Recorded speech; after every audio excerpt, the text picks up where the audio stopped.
Thiruvananthapuram Nedumangad police സ്റ്റേഷനിൽ അതിക്രമിച്ചു കയറി കരുതൽ തടങ്കലിലായിരുന്ന ബന്ധുക്കളെ മോചിപ്പിക്കാൻ ശ്രമിച്ച state crime records bureau CI യഹിക്കെതിരെ വകുപ്പ് തല നടപടിയുണ്ടായിരിക്കും. തിരുവനന്തപുരം റൂറൽ എസ്പി വിശദമായ റിപ്പോർട്ട് തേടിയിട്ടുണ്ട്.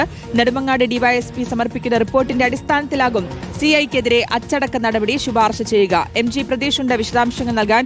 പ്രതീഷ്, ഈ പറഞ്ഞുവെച്ച് ചെയ്ത കാര്യങ്ങൾ അനുസരിച്ച് എന്തായാലും നടപടിയിലേക്ക് തന്നെ കാര്യങ്ങൾ പോകുമെന്ന് തന്നെയല്ലേ?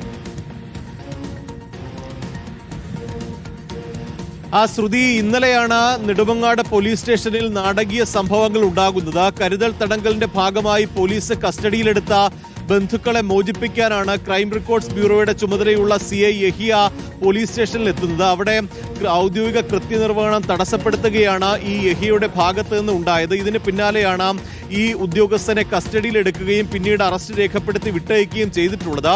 ഇതുമായി ബന്ധപ്പെട്ട് വിശദമായ റിപ്പോർട്ട് സമർപ്പിക്കാൻ റൂറൽ SP നിർദ്ദേശം നൽകിയിട്ടുണ്ട്. നെടുമങ്ങാട് DYSP സമർപ്പിക്കുന്ന റിപ്പോർട്ട് നിർണായകമായിരിക്കും. ഈ ഉദ്യോഗസ്ഥനെതിരെ വകുപ്പുതല അച്ചടക്ക നടപടി ഉണ്ടാകുമെന്ന കാര്യം ഏറെക്കുറെ ഉറപ്പാണ്. കാരണം അത്തരത്തിലൊരു നടപടിയാണ് ഉദ്യോഗസ്ഥന്റെ ഭാഗത്ത് നിന്ന് ഉണ്ടായത്. കാരണം ഈ ലോക്കപ്പിനുള്ളിൽ കിടന്ന ഈ കരുതൽ തടങ്കലിലുള്ള ആളുകളെ മോചിപ്പിക്കാനുള്ള ഒരു ശ്രമമാണ് നടത്തിയിട്ടുള്ളത്. അവിടെ ഇത് തടഞ്ഞ പോലീസ് ഉദ്യോഗസ്ഥർക്കെതിരെ വാക്കേറ്റവും അതിക്രമവും ഒക്കെ തന്നെ ഉണ്ടായി എന്ന് പ്രധാനമായും പരാതിയിൽ ചൂണ്ടിക്കാണിക്കുന്നുണ്ട്. ഇതിന്റെ കൂടി അടിസ്ഥാനത്തിലാണ് വകുപ്പുതല നടപടിക്ക് റൂറൽ SP ഒരുങ്ങുന്നത്. MG പ്രതീഷാണ് വിശദാംശങ്ങൾ നൽകിയത്.